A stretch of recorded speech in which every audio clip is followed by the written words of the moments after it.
This is WIM News at 11. Good evening and thank you for joining us. I'm Greg Allen. And I'm Lisa Clark, here to bring you your daily news update. We're just a few months into 2018, and this year has already been officially declared as the year that everyone got offended by literally anything and everything.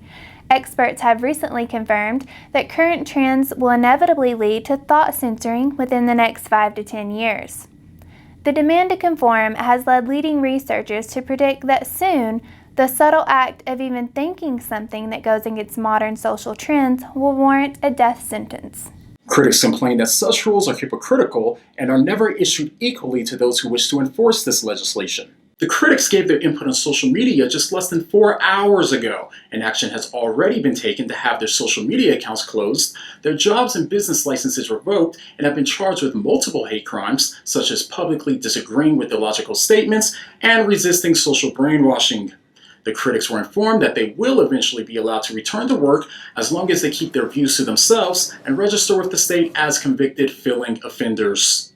Researchers also claim that signs of hypocritical thought censorship were made evident last year when the nation was thrown into outrage that a television personality became President of the United States of America. But just several months later, the same nation was suddenly ecstatic when rumors of Oprah Winfrey running for president began to surface. The final words of those who were so bold as to publicly criticize the hypocrisy were immediately silenced soon after they uttered the hateful words, "But truth and facts matter." In other news, Woahh Vicky returns to her home on planet Opposite, the land of the free thinkers, where everyone sees things opposite of the way things really are. The legal aliens planet has declared its residents to be free thinkers, although they don't actually believe in free will. Woahh Vicky's first trip to planet Earth sparked quite a lot of chatter, which made her an instant internet sensation. If you wasn't so busy hating, you go get some money. I love everybody. I love you. Stop hating.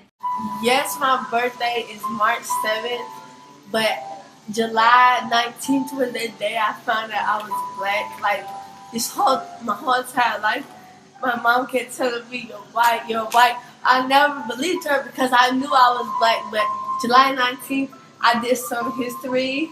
I went on Ancestry.com, and I found out I'm 25% black, and this whole time I knew it. I knew I was a black girl. The new legislation bill has ruled in favor of Miss Vicky, which protects her from any hate speech that denies her the right to select African American as her ethnicity on public and criminal records.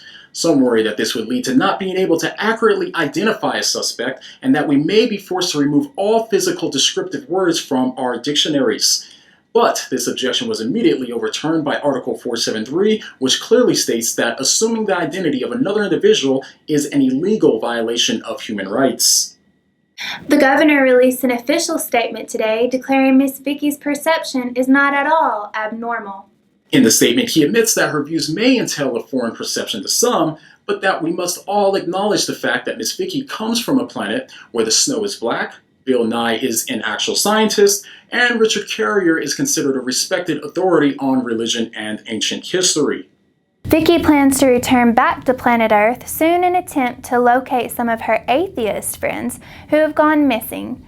Their whereabouts are currently unknown because they have all chosen to conceal their identity by creating fake social media accounts, which are used for the sole purpose of cursing at religious people online and calling them stupid. Residents of our hometown have confirmed that this type of behavior is nothing short of normal. Yeah, people don't get it. Back home, you're expected not to put your real name as your profile name. Everything's opposite there.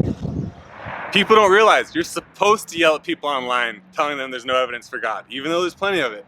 Smartest thing you can do with your short couple decades of life is spend it arguing with religious people on the internet, as if it has some sort of eternal significance.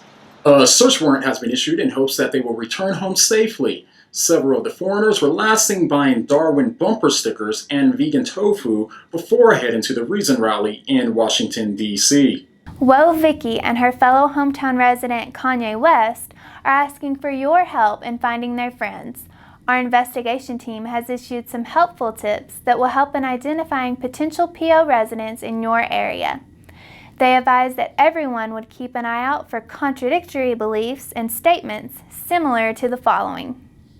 I love data and evidence. I let the evidence and data determine my conclusions, while also stating atheists are taking over the world. Religious people are guilty of shoving their views down people's throats, telling everyone what to believe, while also stating, you need to give up your beliefs in God immediately. They are so stupid. I can't believe people actually reject evolution. Not a single respected scholar in the entire world denies evolution, while simultaneously declaring that they reject the fact that Jesus existed, even though there isn't a single respected scholar in the entire world that denies he did. I want physical evidence of a non-physical being. Religious people are so closed-minded that it prevents them from acknowledging scientific facts, while also stating the universe isn't fine-tuned for the existence of life. And lastly, free will does not exist. We only have the illusion of choice, while also complaining about the use of logic and behaviors of religious people, as if they have a choice in the matter. I think we can all agree that we want nothing more than to see them returned home safely to their friends and family, where they will finally be back in a place where this meme made such a strong and compelling point that it was actually printed on t-shirts. For more information on this meme, see the video link in the description. If you have heard or seen people who make these sorts of comments, please let us know by clicking the subscribe button down below. And that's it from WYM News at 11. You stay classy, meme team.